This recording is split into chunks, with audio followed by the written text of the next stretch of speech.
Thanks to the work of women before me, I grew up believing that the sky was the limit. I grew up poor but privileged. There wasn't much money, but there was a boundless belief that I could do or be whatever I wanted. There was no ceiling. There was no barrier. Just big, beautiful, endless sky. Or at least that was the promise. Over my career, how much money have I perhaps left on the table because I have not been willing to negotiate on behalf of myself, taking into account some of the examples I've given you.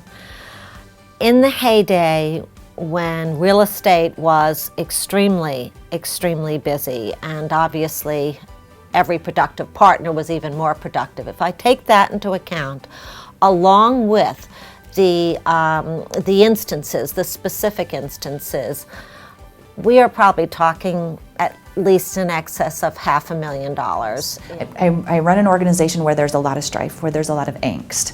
And so we process complaints every day. I deal with very angry consumers. I deal with very angry business people. I can keep a level head. I can keep myself removed. I can make good, logical decisions. I can calm people down. When it comes to my compensation, I can only recall 2 times in the last 9 years that I've been reduced to tears, and both conversations have been over compensation.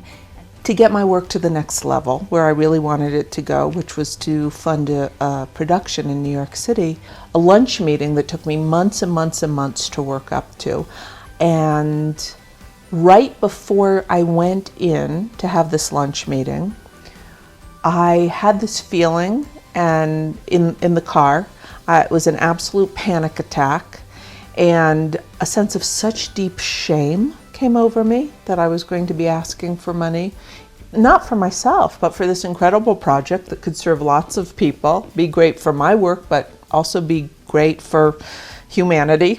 I had so much shame come over me that the thought came through my head, I'd rather die of cancer myself than go in and have this conversation asking for money. And because I'm somebody who does pay attention to my thoughts, I was able to catch it in the moment, and I thought, wow, I've really been avoiding this moment for years and years, and it's really limited my business. In my own work, I was seeing this over and over again, with every attorney trying to make partner, every executive climbing the ladder, and even entrepreneurs who could set their own price and level the playing field. Even they weren't earning their worth. If we don't negotiate our worth, there's no way to achieve equity. If we don't negotiate the terms of our lives, we don't get what we deserve or what we've earned, but instead we'll get what the world deems adequate.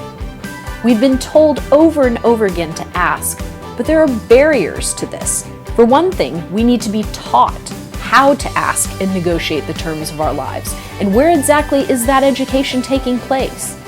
In 2008, Facebook's founder, Mark Zuckerberg, needed someone to help him run his social network, and he offered her the job. What happened next is an example of where Sandberg says women often go wrong. She almost accepted the offer without any negotiating. Her husband, Dave Goldberg, stepped in. And my husband is like, "Are you kidding? You can't take the first offer." I'm like, "Well, it's a generous offer, and I really want this job." And finally, with Dave there, my brother-in-law Mark looked at me and goes, "God damn it, Cheryl. Don't make less than any man would make doing this job. There is no man taking this job who would take the first offer." And Dave, what did you think when she said, "I'm going to just go ahead and accept it"? Oh, I was apoplectic. Yeah, just like, You're going to be running all the negotiations and deals. Like, you can't just take the first offer. They'll look bad. Not because the money mattered so much, but it was the principle. I wanted Mark to really feel he stretched to get Cheryl because she was worth it. This tells you just how hard it is for women. If a woman like Sheryl Sandberg doesn't think to negotiate, what does that say for the average American professional woman? The second challenge is that we have to overcome the cultural belief that to be a woman is to be guilty. Guilt is an epidemic, and it's not just limiting our own opportunities. It's a legacy we're leaving for young women. We're telling every girl and every woman that no matter what, she should feel guilty. I feel guilty a lot. I compare myself to the women who are, at-home mothers with their kids. I think I'm a little intimidated, to be totally honest. And then I think because we all feel a little bit insecure about our own choices, We get pitted against each other. Do you think most women feel guilty about the choices that they've made? Every woman I know feels guilty about the choices they're making, including myself. In fact, I feel so guilty, I wrote a whole book about it. What would life be like if we felt proud of our choices instead of guilty?